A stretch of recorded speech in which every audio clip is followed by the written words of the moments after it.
Doctor plus viewers அனைவருக்கும் வணக்கம். நான் டாக்டர் நித்யா, சித்தா பிசிஷியன்.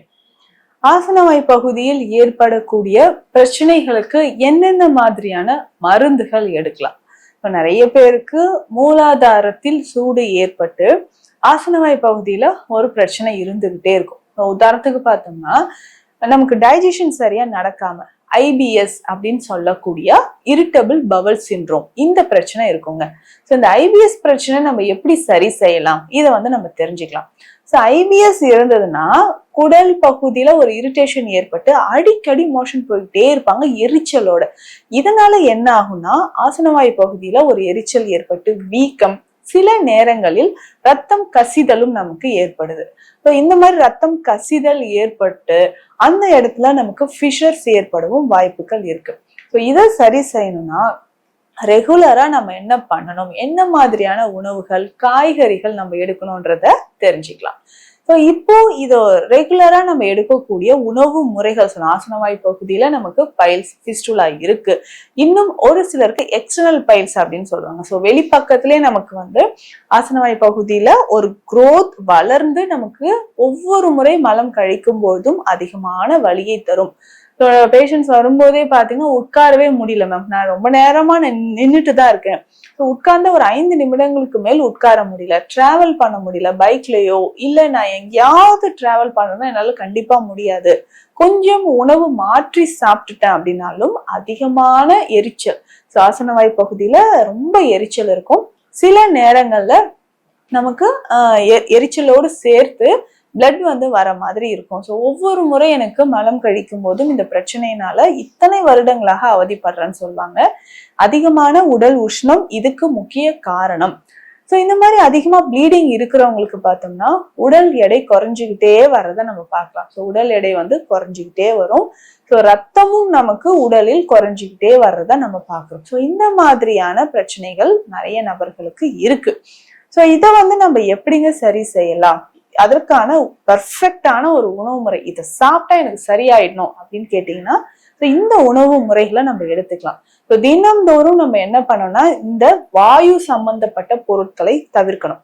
அதிகமான கிழங்கு வகைகள், பருப்பு வகைகள், இந்த மாதிரி சாப்பிடுறோம் இல்லைங்களா, கிழங்கு பருப்பு வகைகளை சாப்பிட்றத கண்டிப்பா தவிர்க்கணும். ரெகுலரா இந்த கிழங்கு பருப்பு வகைகள் சாப்பிட்றத தவிர்த்துட்டு அப்படியே நம்ம பருப்பு சேர்க்கிறோம்னா இந்த சிறு பருப்பு சேர்த்துக்கலாம். சிறு பயிறுன்னு சொல்றோம் இல்லைங்களா, இதை சேர்த்து நம்ம கூட்டாக பயன்படுத்தியோ இல்ல நீர்ச்சத்து நிறைந்த காய்கறிகளை சேர்த்து நம்ம பயன்படுத்தும் பொழுதோ பார்த்தோம்னா உடலில் அதிக அளவுக்கு வெப்பம் குறைந்து ஆசனவாய் பகுதியிலும் நமக்கு இருக்கக்கூடிய வலி, வேதனைகள் இது குறைய ஆரம்பிக்கும். தண்ணீர் நிறைய குடிக்க ஆரம்பிக்கணும். இதுல முக்கியமான ஒரு விஷயம் என்னன்னா மோர் மற்றும் தயிர். இந்த ப்ரோபயோட்டிக்ஸ் உடல்ல நிறைய சேர்த்து சாப்பிடும்பொழுது நல்லாவே நமக்கு இம்ப்ரூவ்மெண்ட் தெரிய ஆரம்பிக்கும். இந்த மோர் மற்றும் தயிர் சேர்த்துக்கணும். இதுல நமக்கு வெள்ளரிக்காய், இந்த பச்சடி வகைகள் சொல்றோம் இல்லைங்களா, இது உடலுக்கு ரொம்ப ரொம்ப சிறந்தது. இதுல நம்ம கொஞ்சம் வெள்ளரிக்காய், மோர்ல வெள்ளரிக்காய் கொஞ்சமா சின்ன வெங்காயம் சேர்த்து அந்த கலவையாக சாப்பிடும்பொழுது நல்ல ரிசல்ட் நமக்கு கிடைக்கும். உடலில் இருக்கக்கூடிய அதிகமான உஷ்ணம், வெப்பம் நமக்கு குறைந்து ஆசனவாய் பகுதியில இருக்கக்கூடிய எரிச்சல், பைல்ஸ், ஃபிஸ்டுலா மாதிரியான பிரச்சனைகள் நமக்கு குறைய ஆரம்பிக்குது. ரெகுலரா இதை நம்ம பயன்படுத்திட்டு வரும்போது ஆசனவாய் பகுதி பிரச்சனைகள் குணமாகுது. சித்த மருத்துவத்தில் என்னென்ன மருந்துகள் எடுக்கலாம் அதுன்னு நான் சொல்றேன். இதுல நெய் சேர்ந்த மருந்துகள், நெய்யில் சில மூலிகைகள் சேர்த்து நம்ம காய்ச்சி பயன்படுத்தும் போது ஆசனவாய் பகுதியில எரிச்சல் நமக்கு குறைய ஆரம்பிக்கும். பேசிக்கா இதுல மணத்தக்காளி கீரை இருக்கு இல்லைங்களா, இதை நம்ம எடுத்துக்கணும். மணத்தக்காளி கீரை, அதனுடைய சாறு, மணத்தக்காளி கீரை சாறு நம்ம எடுத்துக்கணும். இதனோடய பார்த்தோம்னா அதிமதுரம் பொடி, வாய்விடங்கம் பொடி, இரண்டுமே எடுத்து வச்சுக்கணும். இது மூன்றும் சேர்த்து பசு நெய்ல நல்லா காய்ச்சி வடிகட்டி எடுத்து வச்சுக்கணும்.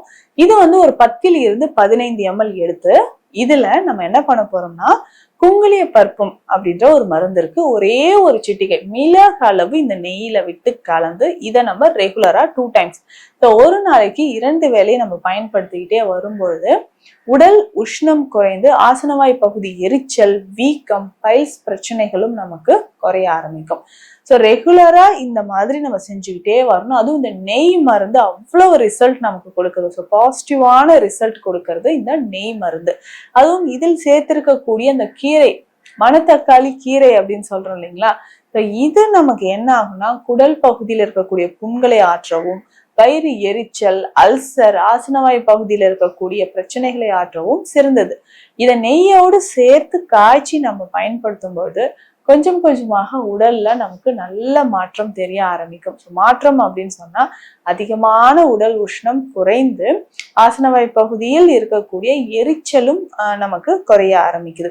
இப்போ உணவு முறையில் நீர்ச்சத்து நிறைந்த காய்கறிகள், வெள்ளை பூசணி நம்ம பயன்படுத்திட்டு வரலாம்.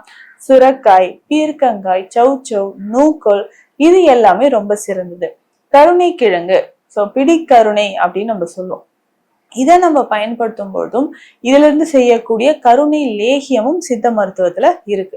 இதை பயன்படுத்தும் பொழுதும் ஆசனவாய் பகுதியில இருக்கக்கூடிய எரிச்சல், வீக்கம் நமக்கு குறைய ஆரம்பிக்கும். ரெகுலரா இதை நம்ம பயன்படுத்தலாம்.